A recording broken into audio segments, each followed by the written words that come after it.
Golf has always been a sport defined by tradition, by legacy, and by the relentless pursuit of trophies that symbolize greatness. But every once in a while, someone comes along who rewrites the rules of what it means to matter in this game. Grant Horvat isn't a PGA Tour winner.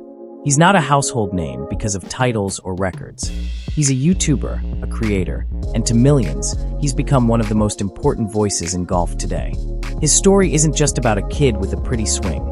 It's about how one decision, one refusal to compromise, could reshape the balance of power between the PGA Tour and the next generation of golf stars. This is the story of how a man with a camera became the biggest threat to golf's old guard. Imagine being offered what every golfer spends their entire life chasing: a spot in a PGA Tour event. For most players, it's the chance of a lifetime, the dream that validates every long practice session, every early morning grind, every sacrifice along the way. But for Grant Horvat, a 26-year-old YouTuber with a swing as smooth as silk, that dream came knocking at his door, and he shut it down.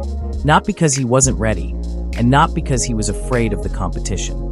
He said no because the PGA Tour told him to leave behind the very thing that made him who he is: his camera.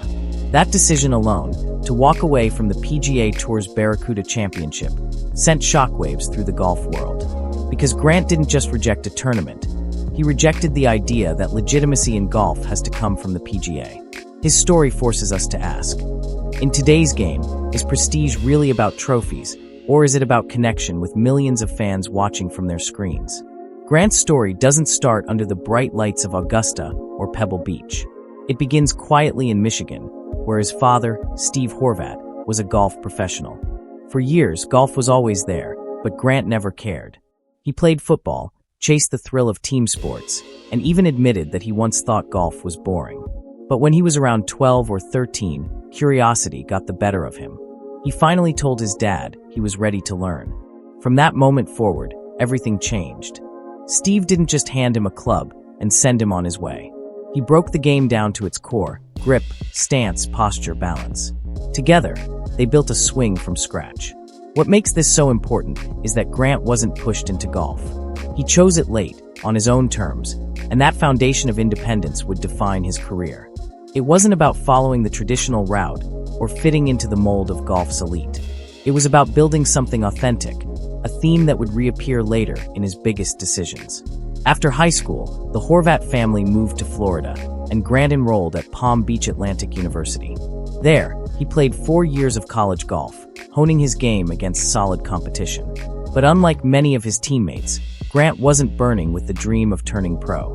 He has admitted in his own videos that during college, he never really had aspirations of grinding through Q school or chasing status on the mini tours. While others were planning their path toward professional golf, Grant was looking elsewhere. He enjoyed the game, but he wasn't convinced that the lonely road of professional golf was the right one for him. That indifference could have meant the end of his competitive story. But then fate intervened in the form of a friendship that would completely change his trajectory. He met Garrett Clark from GM Golf, one of the internet's most explosive golf channels at the time. Suddenly, Grant was introduced to a whole new vision of what golf could be. Not just competition, but entertainment, creativity, and storytelling. Instead of taking the beaten-down path of tour hopefuls, Grant made a bold move. He joined the GM Golf crew. At the time, YouTube golf was still carving out its place in the sport, but Garrett and the crew were pushing boundaries: trick shots, wild golf challenges, and relatable on-course adventures. Grant brought something fresh to the table: a textbook swing, calm confidence, and a style that made him instantly recognizable. He wasn't just another guy in the group, he became one of its faces. And then came Good, the viral juggernaut that would explode on YouTube, capturing millions of views with every upload. The timing was perfect. The PGA Tour was losing casual fans, struggling to connect with younger audiences, while Grant and his friends were pulling them in by the millions. They weren't polished professionals behind TV ropes. They were young guys cracking jokes, hitting shots, and living golf in a way that felt real. For many fans, this was their entry point into the game, and Grant was right in the middle of it. But just when it seemed like he had found his permanent home in the YouTube golf empire, Grant shocked everyone. In late 2022, he announced he was leaving Good. Fans couldn't believe it. For many, Good was the dream team, and breaking it up felt like tearing apart a band at the peak of its powers. Speculation flew across the internet. Was there drama behind the scenes? Was he chasing money? Was there a falling out? Grant stayed composed. He released a video on his personal channel explaining that it was the hardest decision he had ever made, but it was necessary. He wanted to take creative control, to own his schedule, and most importantly, to spend more time with his father in Florida. To some fans, it looked like a betrayal. To others, it was courage. What became clear was that Grant wasn't afraid to walk away from stability if it meant staying true to himself. That choice, though painful, set the stage for his solo career, one that would only grow bigger. Grant didn't just survive after leaving Good, he thrived. Practically overnight, his channel began to explode. His swing tutorials, range sessions, and course vlogs with his dad weren't just pulling in views. They were building a bond. Fans connected with him on a deeper level than before. He wasn't just part of a crew anymore.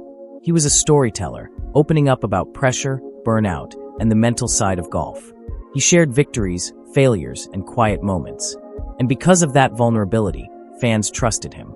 Sponsors lined up, from apparel companies to golf technology brands, eager to connect with his growing audience. Before long, his channel passed 1.4 million subscribers, with millions of views pouring in every month. Unlike many pros chasing cuts and paychecks, Grant had found a model where the game he loved paid him back, and more importantly, let him play by his own rules. Then came 2025.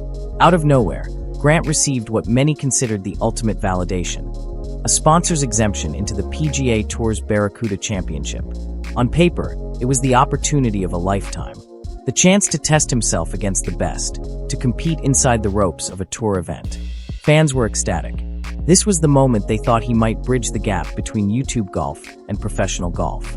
But behind the scenes, a problem was brewing. The PGA Tour has strict media policies. Players cannot film during tournament play unless approved by their official production teams. For most pros, this isn't an issue. But for Grant, filming wasn't a luxury, it was his lifeline. His entire career, his entire presence in the golf world, had been built on documenting his journey.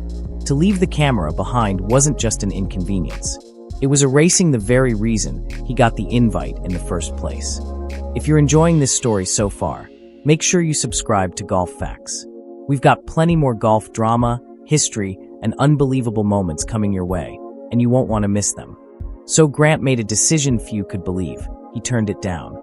He posted a YouTube video titled, "Why I'm Not Playing a PGA Tour Event," explaining that without the ability to film and share the experience with his audience, it wouldn't be genuine. After all, he wasn't invited because of world rankings or tournament wins. He was invited because of the loyal audience he had built. To walk inside the ropes without them would feel like losing what made him unique. The irony was painful. The PGA Tour wanted to tap into his digital star power, but at the same time, they were unwilling to loosen control.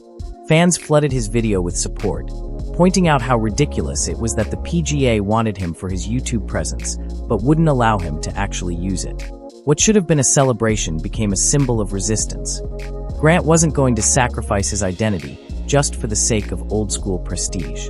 To understand why this rattled the PGA, you have to understand what Grant represents. He isn't just another golfer trying to claw his way onto the tour. He's proof that you don't need the tour to matter. He's proof that building your own platform, your own audience, can be more powerful than chasing a trophy. For decades, the PGA controlled the spotlight: who got it, how long they got it, and what they were allowed to say. But with Grant, the script flipped. He controlled his narrative. He owned his story. And the numbers don't lie. His audience dwarfs the following of many full-time tour pros. That's why he's a threat. Because if other players see the same path, the PGA's grip on the game weakens. Grant is part of a new generation. One that values authenticity over tradition, connection over control, and storytelling over silence. The PGA Tour isn't blind to the digital wave. They've backed Netflix's full swing. They've boosted their social media presence, and even relaxed dress codes to appeal to younger fans. But the problem runs deeper. They still want control. They want fresh faces, but not too independent. They want new voices, but only if they stay on script. Grant exposed that contradiction when he declined the Barracuda invitation. Because if you really want the next generation, you have to let them speak their own language. Grant may never hold up a major championship trophy, but he's already done something just as important. He's built an audience that doesn't care about his tour status. They care about how he makes them feel connected to the game. And in the end, that may be the biggest shift golf has ever seen. Because Grant Horvat isn't the last of his kind. He's one of the first, and the old guard may not be ready for what comes next. Grant Horvat's journey is proof that the game is changing. He may never hoist the claret jug or hear his name echo across Augusta National on a Sunday afternoon. But he doesn't need to, because he's already achieved something far greater in today's world. He's built a direct bond with millions of fans who care less about official scoreboards and more about the way he brings them into the game. By saying no to the PGA Tour, Grant showed that true power isn't in permission, it's in connection. And as golf steps into a new era, one question remains. Will the old guard adapt, or will creators like Grant leave them behind? One thing is certain, this is only the beginning. And if you've enjoyed this story and want to keep up with more powerful moments shaping the future of golf, make sure to subscribe to the channel, hit that like button, and drop a comment with your thoughts on Grant's decision. Because the game is changing fast, and together, we're going to keep uncovering the stories that prove it.